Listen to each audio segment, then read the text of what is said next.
Mathura jail में महिला को फांसी देने की तैयारी जेल प्रशासन ने शुरू कर दी है। ये फांसी अमरोहा की रहने वाली महिला शबनम को दी जा सकती है। उसने अप्रैल 2008 में प्रेमी सलीम के साथ मिलकर अपने ही 7 परिजनों की कुल्हाड़ी से काटकर हत्या कर दी थी। मथुरा जेल प्रशासन ने रस्सी का ऑर्डर दे दिया है। निर्भया कांड के दोषियों को फांसी पर लटकाने वाले पवन जल्लाद ने फांसी घर का जायजा भी लिया है। हालांकि फांसी की तारीख अभी तय नहीं की गई है। अगर शबनम को फांसी होती है, अमरोहा के हसनपुर कस्बे से सटे छोटे से गांव बावन खेड़ी में साल 2008 की 14-15 अप्रैल की दरमियान रात का मंजर कोई नहीं भूला है। यहाँ शिक्षा मित्र शबनम ने रात को अपने प्रेमी सलीम के साथ मिलकर अपने पिता मास्टर शौकत, माँ हाशमी, भाई अनीस और राशिद, भाभी अंजुम और फुफेरी बहन रबिया का कुल्हाड़ी से वार कर कत्ल कर दिया था। भतीजे अर्श का गला घोंट दिया था। ये लोग उसकी प्यार की राह में रोड़ा बन रहे थे। इस मामले में अमरोहा कोर्ट में 2 साल 3 महीने तक सुनवाई चली थी, जिसके बाद 15 जुलाई 2010 को जिला जज SAA हुसैनी ने शबनम और सलीम को तब तक फांसी के फंदे पर लटकाया जाए जब तक उनका दम न निकल जाएगा फैसला सुनाया।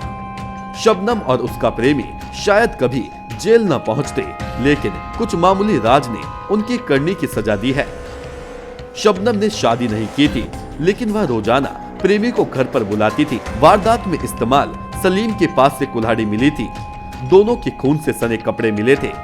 3 सिम भी उनके पास से मिले थे, जिस पर अलग अलग समय पर दोनों को वारदात को अंजाम देने की बात की गई थी। अंजाम देने के बाद पकड़े जाने पर शबनम और सलीम ने एक दूसरे पर आरोप प्रत्यारोप लगाए थे। सर्विलांस से दोनों के बीच बातचीत का पता चला। फिर शबनम के पास दवा का खाली रैपर मिला था और फॉरेंसिक रिपोर्ट भी आई थी। शबनम की भाभी अंजुम के पिता लाल मोहम्मद ने कोर्ट में सलीम से उसके अवैध संबंध उजागर किए थे। सलीम ने वारदात को अंजाम देने के बाद हसनपुर ब्लॉक प्रमुख महेंद्र के पास गया था और अपनी करतूत बताई थी। शबनम सलीम के केस में करीब 100 तारीखों तक जिरह चली। इसमें 17 महीने लगे।